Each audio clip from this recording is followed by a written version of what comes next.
Good morning, everyone. Pastor Laura Kistart here with Pastor Ron Brown here at the First Congregational Church of Southington to share with you a preview for our worship services this upcoming Sunday. So this Sunday, September 22nd, we will have two worship services. The first is at 8 a.m., our early worship in the Barnes Memorial Chapel. That's a brief, simple service. It includes a hymn, the scripture reading, and Pastor Laura's sermon, as well as prayer and the celebration of the Sacrament of Holy Communion. It's a wonderful way to start your Sunday. So again, it is 8 o'clock in the Barnes Memorial Chapel. Then at 10:15, we have our worship service here in our historic meeting house. It is a worship service filled with a variety of vibrant music. This week we will have a baptism, actually an adult baptism, scripture, Pastor Laura's sermon, and prayer. We will not have the Sacrament of Holy Communion at the 10:15 service since we will be celebrating a baptism. The children will go to age-appropriate church school classes following the baptism, including a new class this fall for middle school and high school youth. So we hope you can join us in person, but if you can't, that service is live streamed. You can participate on Facebook or our YouTube channel or also on our website. So we hope to see you in worship this coming Sunday. So as Pastor Ron said, I will be preaching this Sunday. My sermon title is Dare to Dream. We're continuing in the narrative lectionary, and we are in Genesis chapter 37, and this is part of the narrative of Joseph.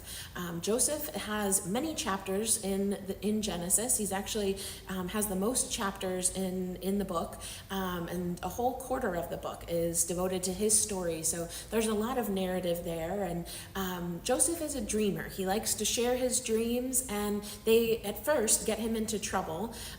He has some family dynamics, and so we'll look at those, and then eventually his dreams do get him out of trouble. But I think that this is a story that invites us to look at our dreams and how we share those with others and the way that God might be at work. So I hope you'll join us this Sunday as we dare to dream. Yeah, as we continue in this fall season, we also have a couple of special events coming up we want to invite you to participate in. We will be having a book study during the month of October. It's based on a book by a Yale Divinity School professor named Miroslav Volf, and the study is called A Public Faith for Troubled Times. So we'll be looking at how we can live as faithful Christians in the midst of the kind of world where people disagree pretty vehemently, especially about religion. The book is about 12 years old, but Professor Wolf has created some brief video segments that will help focus our discussion, and Pastor Laura and I will be leading the group through some discussion of the book as well as the video clips. So if you would like to join us for that book study, which starts on October 2nd, it is on Zoom from 7 p.m. to 8:15, and just send us an email and we'll get you signed up.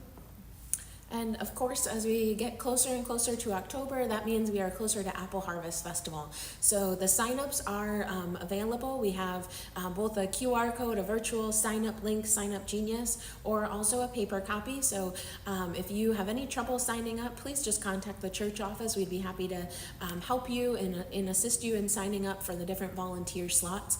And Apple Harvest is 2 weekends, so there's a lot of different ways to help, and we hope that you might consider even taking more than one volunteer shift to help make this a very successful Apple Harvest. There's also a basket in Memorial Hall if you wanted to donate items for a raffle basket.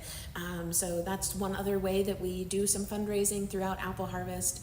And so those are some of the ways, but again, just to make Apple Harvest a great success, to put it on your calendar, to plan to be here as well, to get some delicious apple crisp. So it's always a wonderful community event, and we hope that you can join us those weekends. So we look forward to seeing you this weekend, and may God bless you. God bless.